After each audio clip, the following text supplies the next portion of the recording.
చూస్తుంది, కాంగ్రెస్ ఏ రకంగా చూస్తుంది? ఏపీకి అన్యాయం జరిగిందని అనుకుంటున్నారా, లేదంటే ఇంకేమైనా కొత్తగా కీలకంగా ఏమైనా బడ్జెట్లు కూడా కేటాయించడం జరిగిందని మీరు కూడా అంటారా? ఏమంటారు?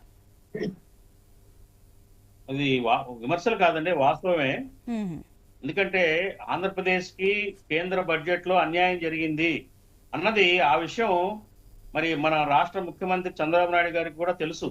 కానీ చెప్పలేని పరిస్థితుల్లో ఆయన బయటపడలేని పరిస్థితుల్లో ప్రశంసలు కురిపిస్తున్నారు తప్ప ఆయనకి తెలుసండి బడ్జెట్ లో అన్యాయం జరిగింది. ఎందుకంటే బీహార్ తో మనం ఎందుకు కంపేర్ చేయాల్సి వస్తుందంటే బీహార్కి మరి బీహారు ఆంధ్రప్రదేశ్ మీదే ఆధారపడి వాళ్ళ ఎంపీల మీద ఆధారపడి వాళ్ళ కేంద్ర ప్రభుత్వం నిలబడి ఉందనేది అందరూ చెప్పుకునే మాటే.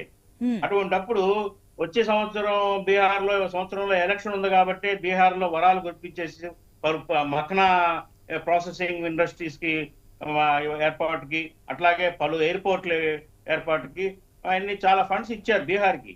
కానీ ఆంధ్రప్రదేశ్ ఆర్థికంగా చాలా సంక్షోభంలో ఉంది, బలహీనంగా ఉంది. చాలా ఇండస్ట్రీస్ రావాల్సిన అవసరం ఉంది, ఎయిర్పోర్ట్స్ రావాల్సిన అవసరం ఉంది. ఇక్కడ ఇచ్చిన చూస్తే కనుక ఏమీ లేదు, నథింగ్. ఏదైతే పోలవరానికి ప్రకటించారో అది ఈ బడ్జెట్ లో అంశం కాదండి. పోలవరం అన్నది కేవలం వాళ్ళ కేంద్ర ప్రభుత్వం బాధ్యత, అది నిర్మించడం వాళ్ళ ఫండ్స్ తోటి. కాబట్టి ఆంధ్రప్రదేశ్ అభివృద్ధి కోసం ప్రత్యేకంగా ఇచ్చిందేం లేదు. అట్లాగే అమరావతికి ఇచ్చిన అప్పులు ప్రత్యేకంగా ఒక గ్రాంట్ గా ఏమి ఇవ్వలేదు. అమరావతి నిర్మించుకోండి 20 కోట్లు ఇస్తున్నాము, ఆ కేంద్రం నుంచి 15 కోట్లు ఇస్తున్నాము, అలాంటిది ఏమి లేదండి.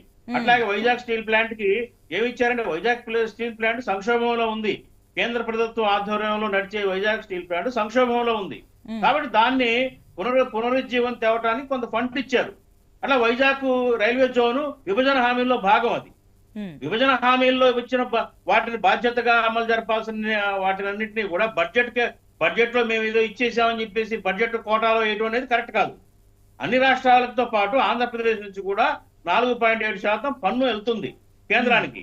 ఆ దామాషాలో ఆంధ్రప్రదేశ్ కి అన్ని రాష్ట్రాలతో పాటు ప్రతి బడ్జెట్ లోని కొన్ని బెనిఫిట్స్ ఇవ్వాలి. ప్రధానంగా ఏంటంటే ఆంధ్రప్రదేశ్ చాలా అష్ట కష్టాలతో ఆర్థికంగా ఉంది. ఇక్కడ ఇండస్ట్రియలైజేషన్ రావాలని కోరుకుంటున్నాం. సుదీర్ఘమైన సముద్ర తీరం ఉంది. ఆ సముద్ర తీరంలో కొన్ని సీ పోర్ట్లు రావాలి. అట్లాగే మెరైన్ ప్రాసెసింగ్ యూనిట్స్ కానీ వాటి డెవలప్మెంట్ కోసం కొన్ని రాయితీలు రావాలి. అట్లాగే ఏంటంటే కొన్ని ఇక్కడ ఇండస్ట్రీస్ రావాలంటే ట్యాక్స్ ఎగ్జంప్షన్స్ ఇవ్వాలి. అట్లా ఉత్తరాంధ్ర కానివ్వండి, రాయలసీమ ప్రాంతాలు, వెనకబడిన ప్రాంతాలకి ప్యాకేజీలు ఇవ్వాలి. ఇవన్నీ ఏం ప్రస్తావించలేదు. అట్లాగే ఏంటంటే కొన్ని ఎయిర్పోర్ట్స్ ప్రపోజల్ పెట్టారు. కుప్పంలో ఒక ఎయిర్పోర్ట్ అని, అట్లాగే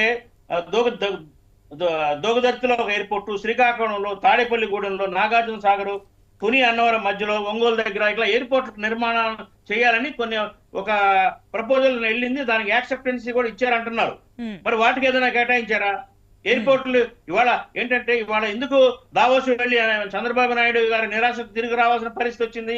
ఇక్కడ అంతర్జాతీయ విమానాశ్రయం లేదు ఆంధ్రప్రదేశ్ లో.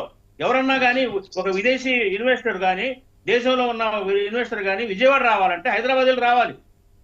కాబట్టి ఇక్కడ ఇంటర్నేషనల్ ఎయిర్పోర్ట్ ఇవ్వాలి. ఇంటర్నేషనల్ ఎయిర్పోర్ట్ నిర్మాణానికి భోగాపురంలో ఏదో జరుగుతుంది, ఇంకా పూర్తి కాలేదు.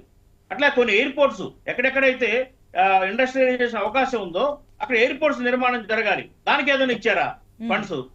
ఎలాకేషన్స్ ఉన్నాయా? లేవు. ఈ బడ్జెట్ లోనే ఎలాకేషన్స్ అరకొరగా ఇచ్చారు. అట్లా పోలవరాన్ని చెప్పుకున్నా కానీ 5,000 కోట్లు ఎలాకేట్ చేశారు. ఏ మూలక వస్తాయి అవి చెప్పండి? అట్లాగే అమరావతి నిర్మాణానికి ఏం లేదు, శూన్యహస్తం. కాబట్టి ఏంటంటే రాష్ట్రం మీద శీతకన్ను మోడీ గారికి ఈ రాష్ట్రాన్ని డెవలప్ చేసే ఉద్దేశం కానీ, ఈ రాష్ట్రానికి బెనిఫిట్స్ కలిగజేసే ఉద్దేశం కానీ, చిత్తశుద్ధి కానీ, నిజాయితీగా లేదు. కంటి తుడుపుగానే ఉంది. ఆయన ప్రేమంతా బీహార్ మీదే ఉంది. ఎందుకంటే చంద్రబాబు నాయుడు గారు ఎలా ఏం సర్దుకుపోతాడు, నితీష్ కుమార్ సర్దుకుపోడు, అతను జాగ్రత్తగా చూసుకోవాలి అనే ఒక ఆలోచన ఉంది. ఎలక్షన్స్ వస్తున్నాయి సమీపంలో. అట్లా ఏంటంటే రాష్ట్ర ప్రయోజనాలను దృష్టిలో పెట్టుకొని ఏ రాష్ట్రానికి కావాలంటే ఆ రాష్ట్రానికి బడ్జెట్ నిధులు కేటాయించే విధానంలోకి కేంద్రం వెళ్తా ఉంది. మరి వచ్చే సంవత్సరం యూపీ బడ్జెట్, ఇది బీహార్ బడ్జెట్ గా చెప్పుకుంటే కనుక వచ్చే సంవత్సరం యూపీ బడ్జెట్, ఆ వచ్చే సంవత్సరం గుజరాత్ బడ్జెట్, ఇట్లా ఏంటంటే ఆయనకి ఇష్టమైనవి అక్కడ అవసరాలను బట్టి బడ్జెట్ నిధులు ఇస్తున్నారు తప్ప నిజంగా ఆంధ్రప్రదేశ్ లో ఏం అన్యాయం జరిగింది, ఆంధ్రప్రదేశ్ ముందుకు తీసుకెళ్లాలి, అభివృద్ధిలోకి తీసుకెళ్లాలి ఏంటండి? వాళ్ళు కేటాయించిన దాంట్లో 232 కోట్లు నీటిపారుదల రిపేర్స్ కాలువల్లో ఉన్న గుర్రపు డెక్క క్లీన్ చేయడానికి కూడా చాలవు. అట్లాగే వాళ్ళు ఇచ్చిన కేటాయించిన కాలువలు ఏదైతే నీటిపారుదల కాలువలు రిపేర్స్ కి సరిపోవు ఆ డబ్బులు. అట్లాగే రోడ్లకి వంతెనలకి ఎంతో కొంత కొంత కేటాయించారు. అది అది ఏ మూలకు వస్తాయండి? రోడ్లకి వంతెనల నిర్మాణానికి వాళ్ళు ఇచ్చింది ఎంత అండి? జస్ట్ ఒక 300 కోట్లు ఎంతో. అది ఇవాళ రోడ్లు ఎలా ఉన్నాయండి ఆంధ్రప్రదేశ్ లో? అధ్వానంగా ఉన్నాయి. అనేక వంతెనలు నిర్మించాల్సిన అవసరం ఉంది. 232 కోట్లు 300 కోట్లు ఏ మూలకు వస్తాయండి? కాబట్టి ఏంటంటే ఊరికే కంటి తుడుపుగా కొంత అమౌంట్ ప్రకటించారు తప్ప ఇది ఆంధ్రప్రదేశ్ కి అవసరాన్ని బట్టి ఈ సంవత్సరం అట్లీస్ట్ ఒక సంవత్సరానికి కావాల్సిన ఫండ్ ఎంత అవుతుంది డెవలప్మెంట్ కి ఆ దామాషాలో కూడా ఆలోచించలేకపోయింది కేంద్రం. ఖచ్చితంగా ఇది ఆంధ్రప్రదేశ్ ప్రజల్ని నిరాశపరిచిన బడ్జెట్. అట్లాగే కేంద్రం జాతీయ స్థాయిలో కూడా ఇది పెద్ద ఆశాజనకమైన బడ్జెట్ కాదండి.